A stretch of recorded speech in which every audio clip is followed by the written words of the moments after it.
boa noite. Termina neste Globo Repórter a reportagem sobre extraterrestres. Nesse programa vamos conhecer mulheres que dizem ter sido usadas em experiências genéticas dos ETs e até tiveram filhos com eles.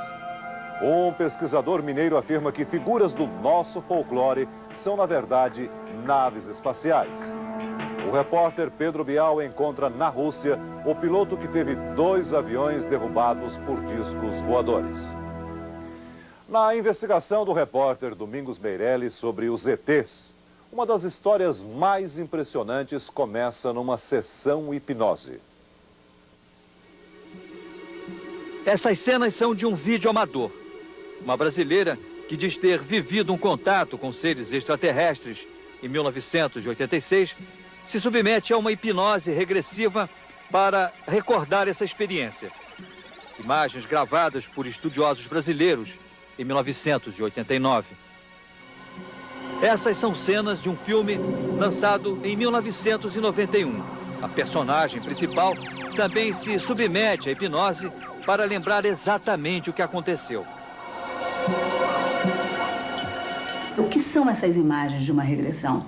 O que é esse conteúdo? Quer dizer, são fantasias, são alucinações ou são fatos reais? Quer dizer, atualmente está-se chegando à conclusão que são fatos reais. Quer dizer, em qual realidade nós não sabemos? Quer dizer, o que está provocando essa fenomenologia no inconsciente das pessoas que está sendo recuperado nessas regressões, nós não sabemos. Mas o fato é que ele é repetitivo, e ele é repetitivo no mundo inteiro. Ele segue o mesmo padrão, então ele não pode ser só fantasia. A jovem brasileira, que também diz ter tido um contato com seres extraterrestres, foi uma das pacientes da psicóloga Gilda Moura. Há vários meses que ela vem sendo acompanhada pelo médico Luciano Stanca. No dia 14 de junho de 1986, Beth, de 21 anos, e a prima Débora, de 16, tiveram uma experiência que marcou para sempre a vida delas. Débora e Beth subiam por essa ladeira, no bairro de Itaquera, em São Paulo, quando avistaram de repente uma luz forte e avermelhada que logo depois sumiu. Na verdade, a experiência delas estava apenas começando. Foi uma experiência assustadora. E Beth só concordou em nos dar essa entrevista sem se identificar. Ao entrarmos na rua da casa da minha tia, nós tivemos assim até uma surpresa, porque nós nos deparamos com ela no campo de futebol, aquela luz imensa, parada, imóvel no céu. Até aí, a lembrança que nós tínhamos era que nós tínhamos visto esta luz e que tínhamos entrado para dentro de casa. Era essa lembrança que vocês guardavam antes da hipnose? Exatamente. Sob o efeito da hipnose, Beth, que é desenhista, conseguiu reproduzir com detalhes o formato das mãos e depois desenhou o rosto do extraterrestre que a teria acompanhado para dentro da nave. Nós estamos numa sala. Como é que é a sala? Descreva. Eles estão levando minha prima. Para onde? Para um outro lugar.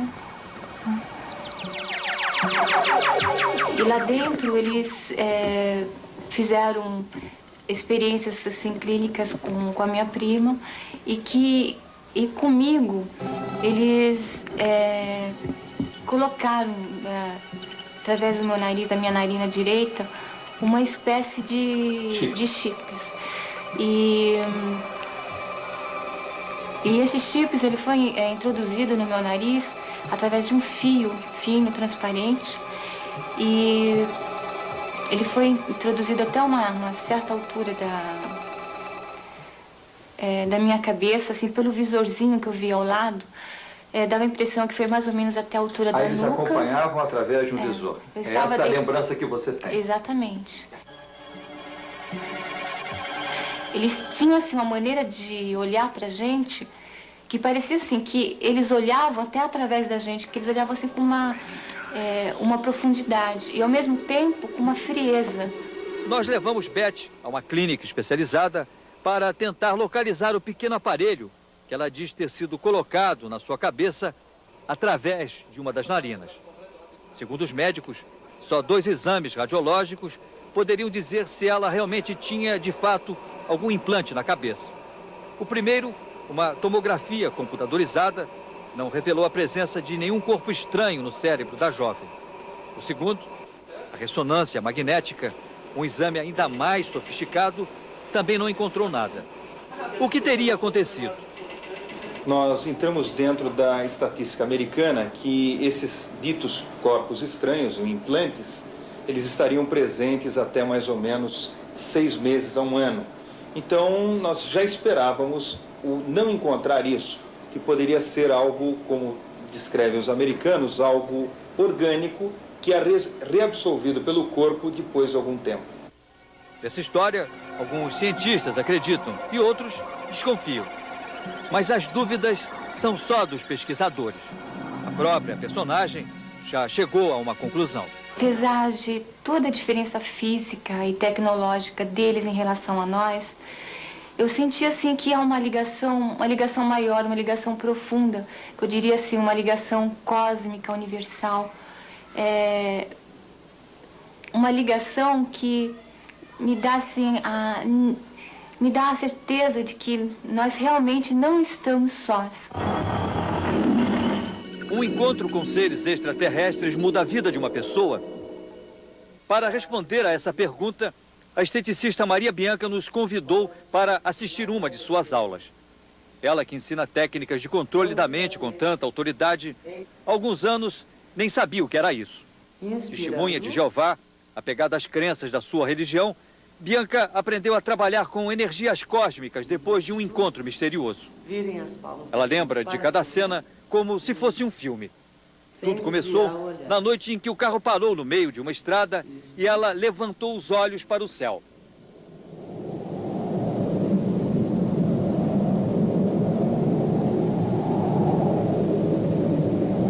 E eu fiquei observando aquelas nuvens quando de repente eu vi passar uma luz que veio de uma para outra nuvem. Daí a pouco, numa baixada, teve assim um clarão muito grande, acompanhado de um som que eu pensei que era um relâmpago que tinha caído num fio de alta tensão, em função do som. Como eu não vi nada, porque só deu aquele clarão e apagou de novo, eu então me recostei no banco do carmanguia, né, que é um carro pequenininho, eu fiz assim para frente, para poder descansar. Quando eu fiz assim, que eu olhei, eu vi um vulto grande, todo apagado, um vulto assim, de metal mesmo, um negócio pesadão, vindo na direção do carro. Como eu não sabia o que era, eu achei que fosse um avião, e eu dei um grito para a pessoa que estava do meu lado, que um avião estava caindo e ia cair em cima da gente, na beirada da estrada. Nesse momento, a nave já estava acima do carro, entende? E eu senti o meu corpo tão leve que eu me senti como se fosse uma pluma. E eu me senti levantando como se eu fosse flutuar e virar dentro do carro. Então eu me segurei no banco para não flutuar, né? De repente, tudo escureceu. Bianca diz ter sentido o corpo pesado. O carro onde ela estava foi suspenso e em segundos ela se viu dentro de uma nave. Aí pouco depois, abriu uma porta no fim daquela escada em cima e desceram então 2 rapazes. Viu e ouviu seres estranhos, mas não entendeu o que eles diziam. Saiu do carro e sentiu a ausência da gravidade. Eu me sentia como se eu estivesse crescendo e perdendo o equilíbrio. Os seres estranhos se aproximam e trazem um capacete, um tradutor eletrônico que permitiu que ela conversasse com eles. Então a primeira coisa que ele disse para mim foi: seja bem-vinda, qual o seu nome? Eu disse: eu sou Bianca, e você quem é? Ele disse: eu sou Carran. Falei: de onde? Carran de onde? Ele disse: de Clermer. Clermer fica onde? Ele falou: Clermer é uma terra que está numa distância ainda não conhecida do homem da sua terra. Quando alguém duvida da história que ela conta, Bianca pergunta: quem explica como o carro em que ela viajava sumiu da estrada para só reaparecer 2 dias depois, em outro lugar, e a 300 quilômetros de onde estava?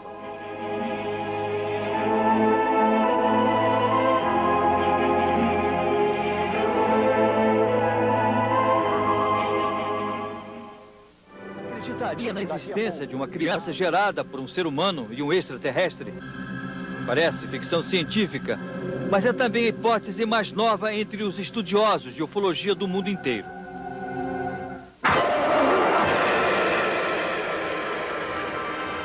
Este filme, baseado em histórias reais relatadas ao psiquiatra e ufólogo Buddy Hopkins, conta a experiência de duas mulheres.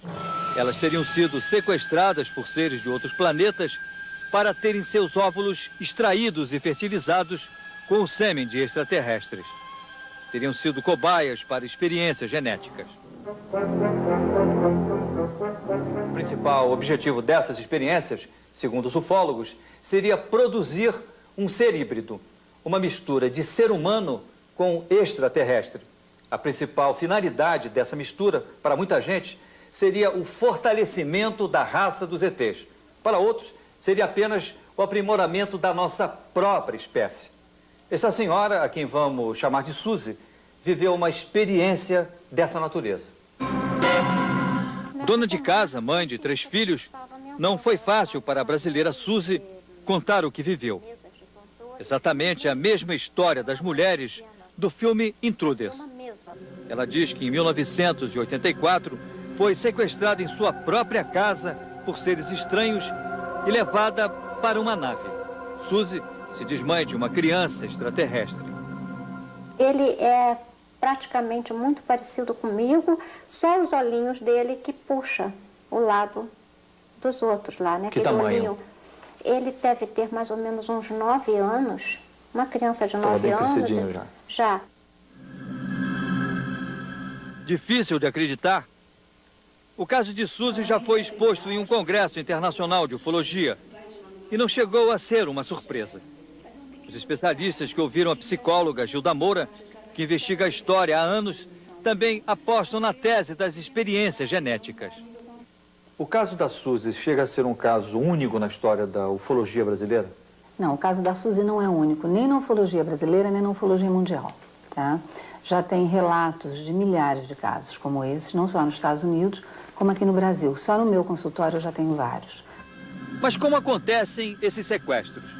Tanto na história de Suzy, como na do filme, seres estranhos surgem na casa das mulheres escolhidas e as carregam para lugares que depois elas mal conseguem lembrar. A brasileira Suzy precisou se submeter a uma hipnose regressiva para recordar esse momento. Eu tinha uma memória bastante clara de uma certa noite, ou de um desses dias em que eu estava num local onde o meu corpo flutuava. Testes eram feitos nos meus braços e eu tinha vários tubos na boca, no nariz, e foi retirado um óvulo meu. Olha, nós temos diversas descrições dessas experiências, né? Mas, de um modo geral, elas seguem um padrão, tá? Um dos padrões é aquele que a Suzy já relatou, e um segundo seria uma inseminação, que nós não sabemos se o óvulo é retirado, é geralmente com um aparelho como um tubo de um aspirador, por sucção, tá? E depois esse óvulo é inseminado e reintroduzido, ou se ele já é inseminado na própria pessoa e o feto é geralmente retirado entre 3 e 4 meses de idade.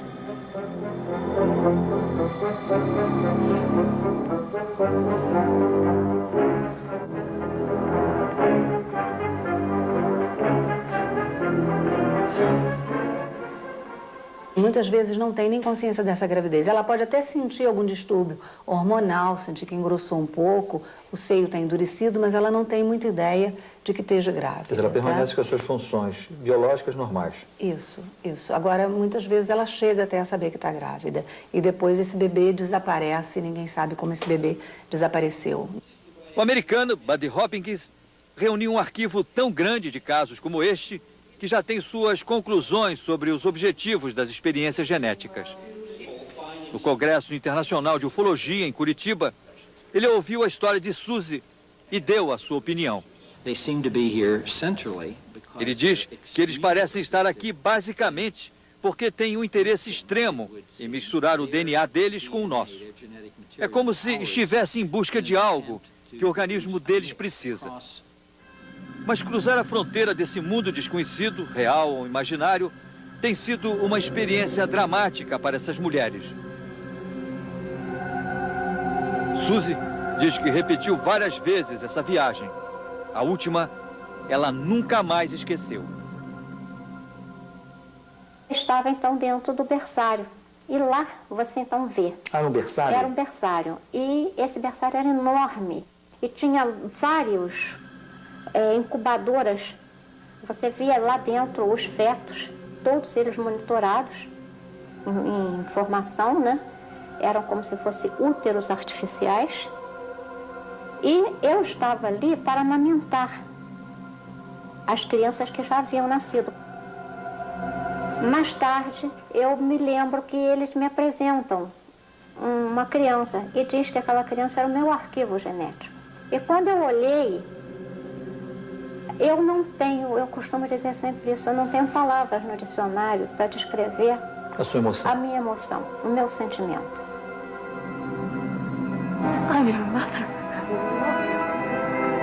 Eu não posso olhar o céu hoje como qualquer pessoa. Eu não tenho uma parte espiritual perdida lá em cima. É um pedaço meu que me toca profundamente, que eu sei que está vivo lá.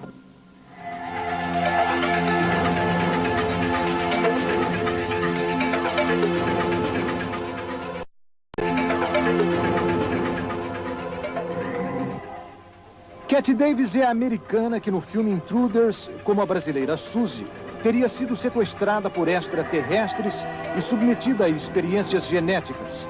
O nome é fictício, mas o filme tenta mostrar cada detalhe dos relatos reais em que foi baseado.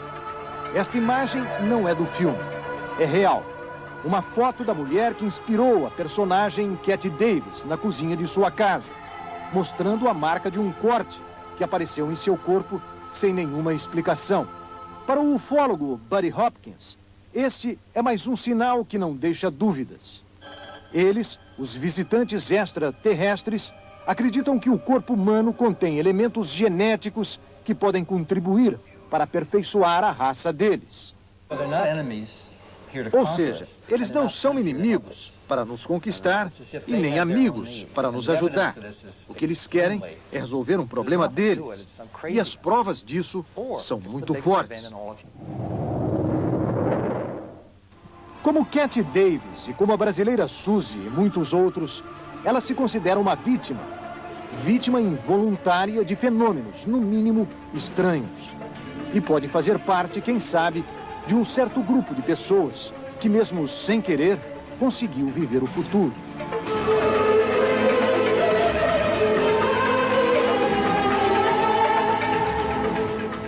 No mapa ufológico brasileiro, a pequena São Tomé das Letras, no sul de Minas, é uma espécie de capital. Um lugar onde testemunhos do aparecimento de discos são cada vez mais frequentes. Uma aura de mistério parece envolver estas terras de São Tomé, onde, dizem, não é preciso ver para crer. Aqui, basta apenas acreditar.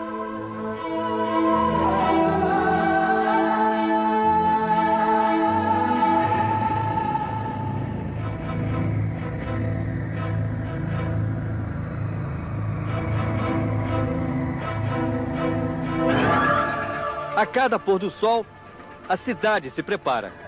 É a promessa de mais uma noite de busca, encanto, magia e muita expectativa.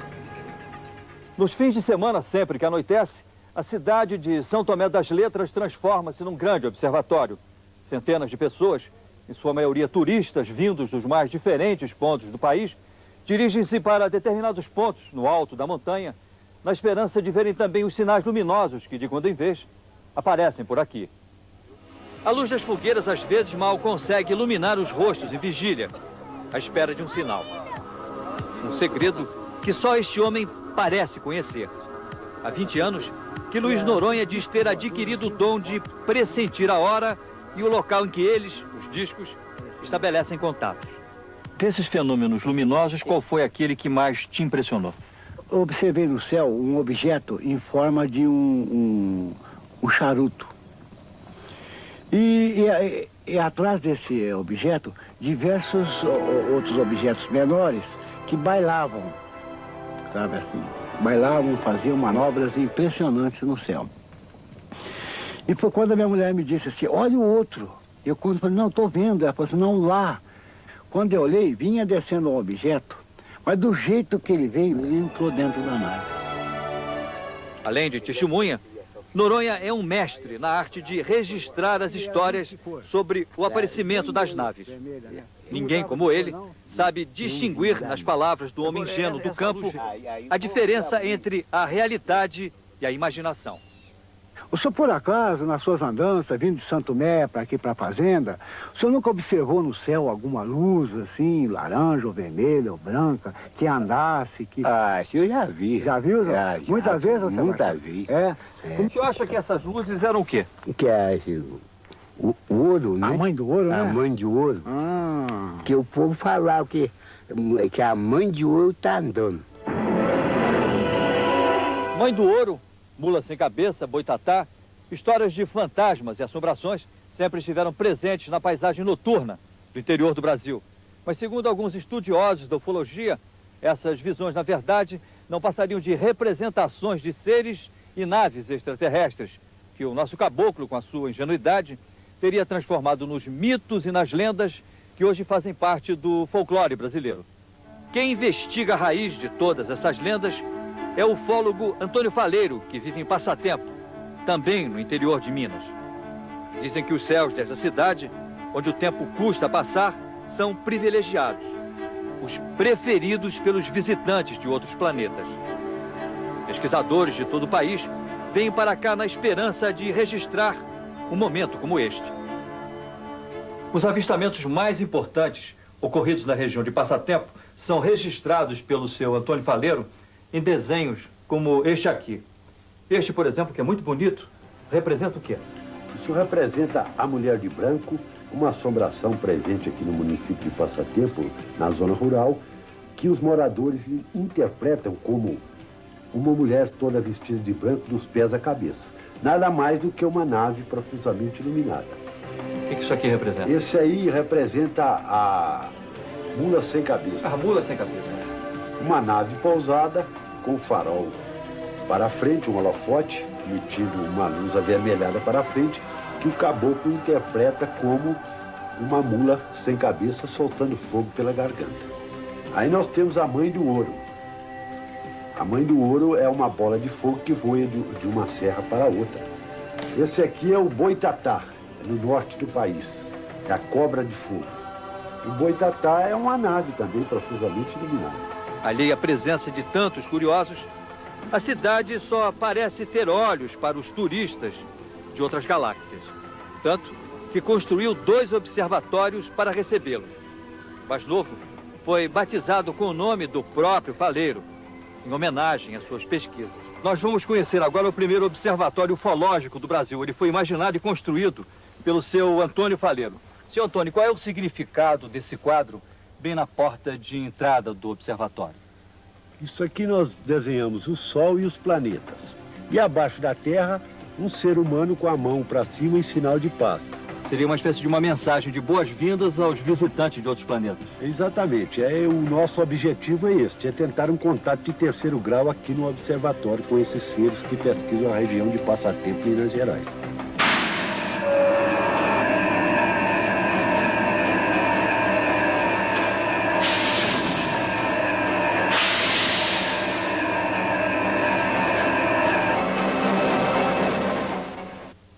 Foi exatamente aqui que você fez o teu primeiro contato? Exatamente. Como é que foi? Foi da seguinte maneira. A gente estava de motocicleta e, de repente, vimos o OVNI numa serra distante. Ele estava pairando a baixa altura sobre uma mata.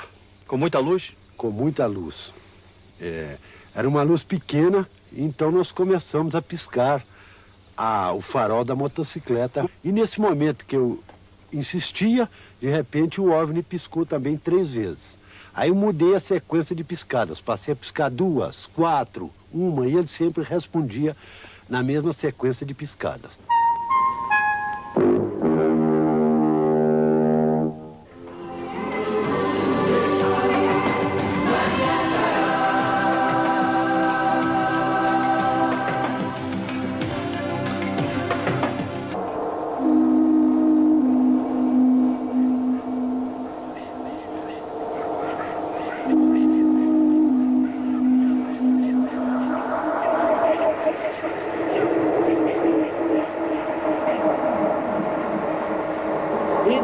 estão entre nós.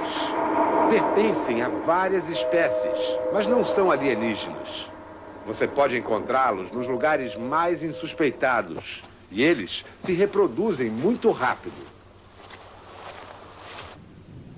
Eles, os ufólogos.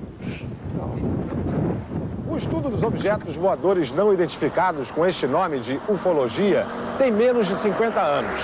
Durante esse meio século, aqui na Grã-Bretanha, por exemplo, as associações de ufologia vêm registrando uma média de 100 casos por ano, desde avistamentos até contatos do terceiro grau. Timothy Good é um best-seller garantido. Com mais de 30 anos de vigilância celeste, ele é quase um mito na comunidade ufológica. Timothy Good teve acesso aos arquivos da NASA, a agência espacial norte-americana. Ele nos mostra páginas e páginas de documentos secretos. Longos trechos foram totalmente apagados. O Sr. Good diz que é uma forma de proteger as fontes e os métodos de obtenção de informações. Timothy Good afirma que em 1947, no Novo México, o governo americano resgatou um disco voador e seus 2 tripulantes. Os corpos dos alienígenas teriam sido analisados. Com base nesses estudos, ufólogos americanos fizeram a radiografia do ET. Corpo pequeno, em média 1,10 m. Olhos muito grandes. Em lugar de nariz, 2 pequenas aberturas. Boca pequena e sem dentes. Órgãos internos bem simples. Um único órgão faz o papel de coração e pulmão. O sistema digestivo é mais eficiente que o nosso. A pele é elástica e muito resistente. O cérebro, mais complexo que o nosso, com mais massa cinzenta. É a parte da frente do cérebro que controla a visão e não a de trás, como nos humanos. Os ouvidos, pequenos, são muito melhores que os nossos. Eles possuem um órgão desconhecido que elimina as impurezas. Tem 4 dedos nas mãos e 4 dedos nos pés. Só comem vegetais e vivem de 350 a 400 anos. A nave que os americanos capturaram teria sido estudada e até testada no ar. Segundo o ufólogo, daí vieram novas tecnologias, e ele cita o avião Stealth como exemplo. Albert Budden abriu a cabeça para novas possibilidades e chegou à seguinte conclusão: UFOs existem, mas não vêm do espaço cósmico.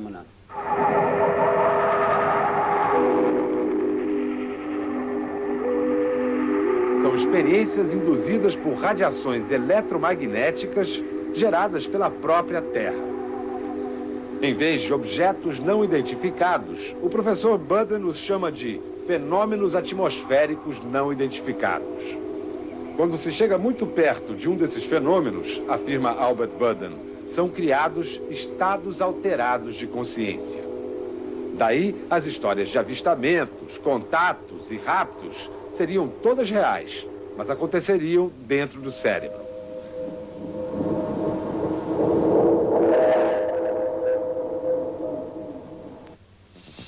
Você acredita que alguém seja capaz de fotografar um disco voador com tamanha nitidez? Estas fotos pertencem ao caso mais polêmico da ufologia mundial. O autor delas é o suíço Eduard Billy Meyer, um homem que metade dos ufólogos considera um impostor e a outra metade um descobridor. Este filme também foi feito pelo suíço Meyer. Seria mais uma fraude? Esse filme foi pesquisado pelo Major Koma Wonkiewicz no local. Ele verificou que essa árvore nunca existiu. Uma outra coisa, o objeto ele faz movimentos ao redor da árvore, tipicamente como movimento pendular, ou seja, como se tivesse um fio acoplado no objeto aqui em cima. Eu acho que é uma fraude esse filme. Este é o mais polêmico dos filmes realizados pelo suíço.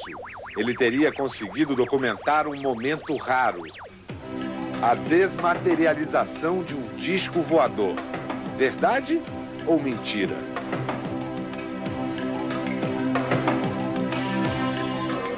Determinadas análises que foram feitas mostram que quando o objeto desaparece e depois torna a aparecer, há um processo em que há um corte da foto e o encaixe de uma sequência posterior, como se fosse feita uma edição, como se fosse feita uma emenda. E isso, obviamente, desqualifica a filmagem por inteiro. Nós chegamos ao ponto de não aceitá-la como uma filmagem legítima de disco voador, embora ela seja realmente impressionante. Quando um indivíduo conta a história de sua experiência com discos voadores, geralmente fica submetido ao descrédito geral e muitas vezes exposto ao ridículo. Afinal, a pessoa se torna a única testemunha de um episódio, no mínimo, estranho. Por isso, casos de avistamento coletivo são valiosos para a ufologia, como o caso dessa ruazinha aqui, num subúrbio de Bristol, onde desde o dia 27 de junho, todos os moradores têm visto luzes incomuns no firmamento. É o mistério de Pavey Close.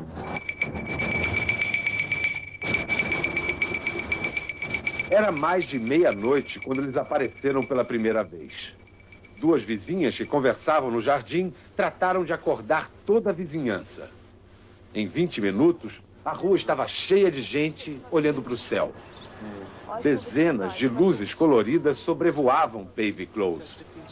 Sobre os telhados surgiu um objeto, dos grandes, acompanhado de 3 pontos brancos. Um deles passou zunindo, cruzando o céu de horizonte a horizonte em menos de 15 segundos. Os objetos não faziam barulho e eram incrivelmente rápidos e brilhantes. O avistamento coletivo uniu a comunidade de Pavey Close. Eles criaram até um sistema de plantões noturnos para ficar de olho no céu. Mas a única prova que eles têm é um vídeo feito no amanhecer daquela estranha noite. Alguns ufólogos contestam a história deles, dizendo que o que aparece no vídeo é claramente o planeta Vênus. Não me importo, diz o mecânico Pash Hudson. Eu vi, eu sei. Quando identificado, um objeto deixa de ser não identificado, certo? Errado. No caso dos moradores de Pavey Close, não há identificação que afaste a obsessão. Depois da experiência coletiva, todos eles viraram fanáticos pelos discos voadores. Nós fomos com eles numa excursão noturna a um dos picos mais altos do sul da Inglaterra. São passeios organizados por grupos de ufólogos que varam as noites vigiando o céu. Um dos guias mostra intrincadas tábuas de cálculos. Eles acreditam que, estudando as constelações, é possível localizar as naves-mães e aí prever onde irão aparecer os UFOs.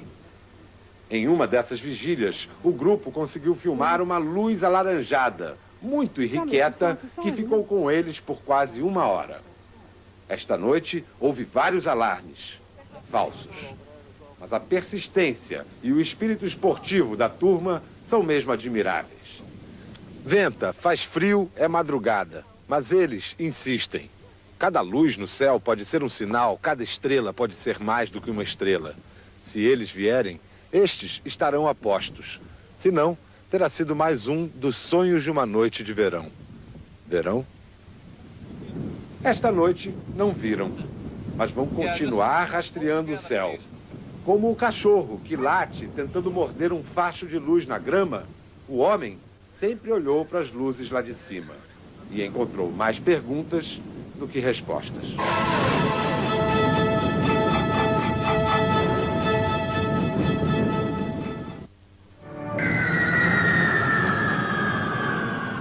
A sequência do voo e do pouso de uma mancha escura nos confins da Sibéria. Uma esfera misteriosa fazendo evoluções nas montanhas do Cáucaso. Estes retratos em branco e preto são as evidências mais fortes que se pode encontrar na Associação Ufológica da Comunidade de Estados Independentes. Países onde até bem pouco tempo atrás, câmeras domésticas de vídeo não existiam. Segundo um dos mitos mais recorrentes na literatura ufológica, os soviéticos guardariam os maiores segredos sobre o extraterrestre. Corriam histórias de contatos entre astronautas soviéticos, recordistas de permanência no cosmos, e alienígenas na órbita da Terra. O problema, de acordo com os ufólogos, era a KGB, que escondia toda a informação. Os ufólogos eram tratados como dissidentes, conta o mais respeitado pesquisador de UFOs da Rússia, Vladimir Ajajá. Vários foram internados em hospícios. O Comitê Central tinha uma lista negra dos que cometiam a tal pseudociência da burguesia decadente. Depois de agosto de 91, ufólogos russos exigiram e conseguiram acesso aos arquivos secretos da KGB sobre objetos não identificados. Constatamos que não se tratava de um trabalho sistemático e científico, afirma o professor Ajajá.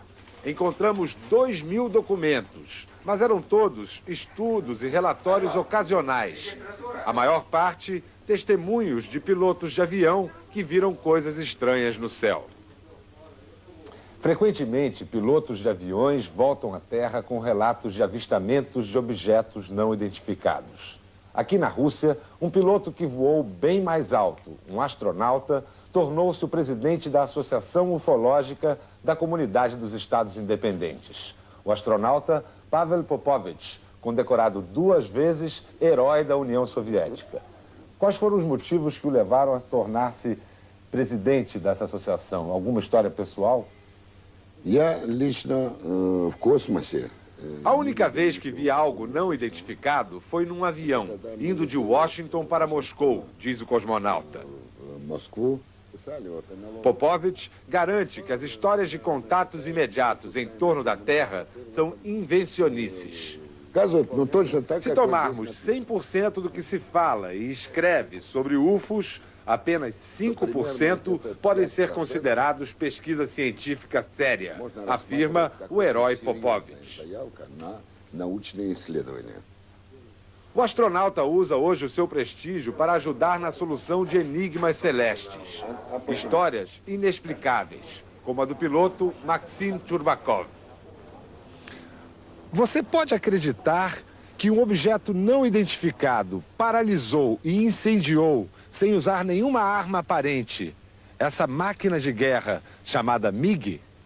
Você pode não acreditar, mas a justiça militar russa acreditou. No dia 14 de agosto de 1991, o piloto Maxim Churbakov, de 19 anos, fazia um voo de treinamento na Sibéria. A 1.400 metros de altitude, com 14 minutos de voo, Maxim informou ao controle em terra que algo estranho estava acontecendo. O motor estava parando e o número de rotações da turbina estava reduzido a 20% do normal. Nenhuma resposta do controle. Maxim se comunica mais uma vez com a Terra. No terceiro contato pelo rádio, ele diz: "Tenho que me catapultar." Silêncio no rádio, silêncio no avião. O motor parou totalmente. 1 minuto depois da primeira mensagem, vem a resposta do controle: "Catapulte-se." Maxim conta que depois desse primeiro incidente, ele passou por exames médicos completos e foi isento de culpa. 11 dias depois, lá vai Maxim voar de novo. Desta vez, estava a 4.000 metros, quando viu se aproximar à sua frente, do lado direito, uma esfera cor de fogo. Ele informou à Terra que estava vendo um UFO. Enquanto falava com o controle, o objeto se aproximou velozmente. O motor parou, o sistema elétrico pifou e o avião começou a pegar fogo. Maxim Churbakov teve que saltar de paraquedas de novo. E aí, a Justiça Militar não perdoou. Abriu inquéritos contra o jovem, acusado de crime contra o patrimônio do Estado. Depois de meses de investigação, a Procuradoria Militar concluiu que Maxim não havia cometido nenhum delito. O professor Ajajá afirma que o jovem piloto pertence a uma categoria de pessoas que, não se sabe por quê, atrai UFOs. Agora, fora da aeronáutica e recém-casado, Maxim Churbakov desfruta a lua de mel em Moscou e sonha com um emprego na aviação civil. Quem se habilita a ser passageiro dele? O astronauta Pavel Popovich lutou muito pela absolvição do nosso malfadado piloto. Como o presidente cético de uma associação ufológica, Popovich fala com o conhecimento de causa de quem já esteve lá em cima. Com a palavra, o cosmonauta. Não tenho dúvidas de que exista algo mais desenvolvido do que a civilização terrestre. Não sei como isso se chama, razão superior, Deus, ET, mas isto existe. Me convenci disto quando fui ao cosmos e vi esse enorme mundo infinito em movimento e harmonia. Não tenho mais dúvidas. Nós não estamos sozinhos.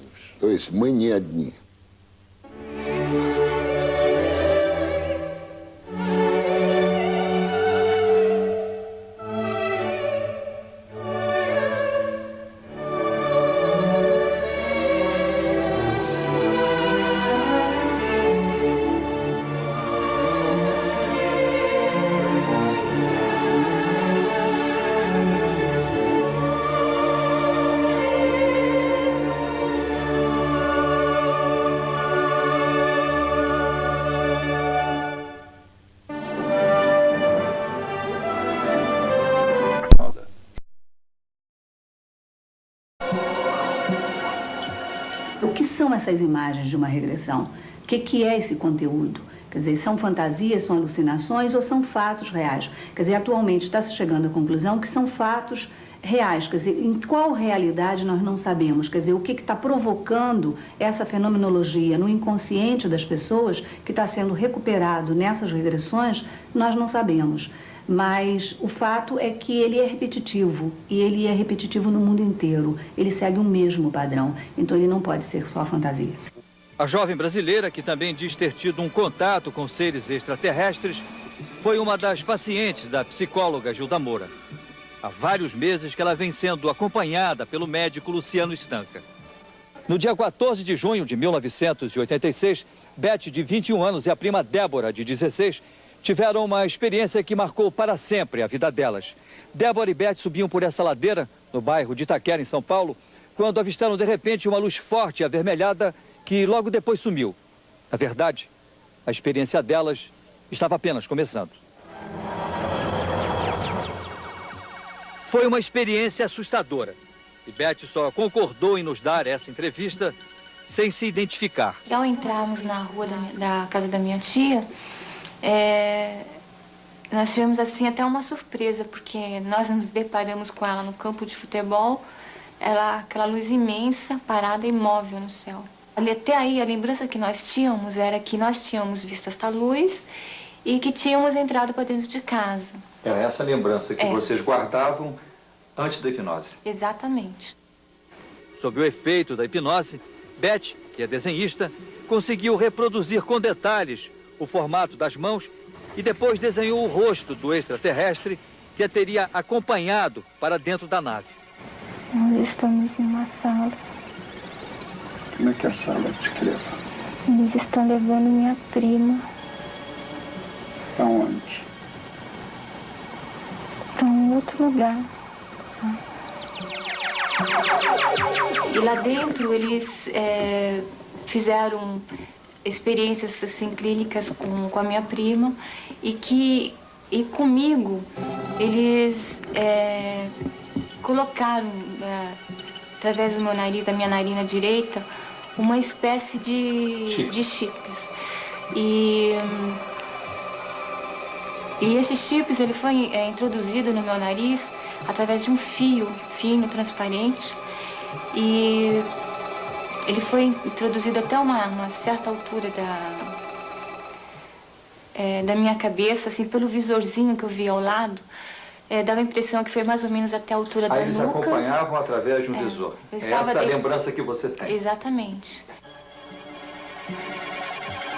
Eles tinham assim uma maneira de olhar pra gente que parecia assim, que eles olhavam até através da gente, que eles olhavam assim com uma profundidade e ao mesmo tempo com uma frieza. Nós levamos Beth a uma clínica especializada para tentar localizar o pequeno aparelho que ela diz ter sido colocado na sua cabeça através de uma das narinas. Segundo os médicos, só 2 exames radiológicos poderiam dizer se ela realmente tinha, de fato, algum implante na cabeça. O primeiro, uma tomografia computadorizada, não revelou a presença de nenhum corpo estranho no cérebro da jovem. O segundo, a ressonância magnética, um exame ainda mais sofisticado, também não encontrou nada. O que teria acontecido? Nós entramos dentro da estatística americana que esses ditos corpos estranhos, ou implantes, eles estariam presentes até mais ou menos 6 meses a 1 ano. Então, nós já esperávamos o não encontrar isso, que poderia ser algo, como descrevem os americanos, algo orgânico, que é reabsorvido pelo corpo depois de algum tempo.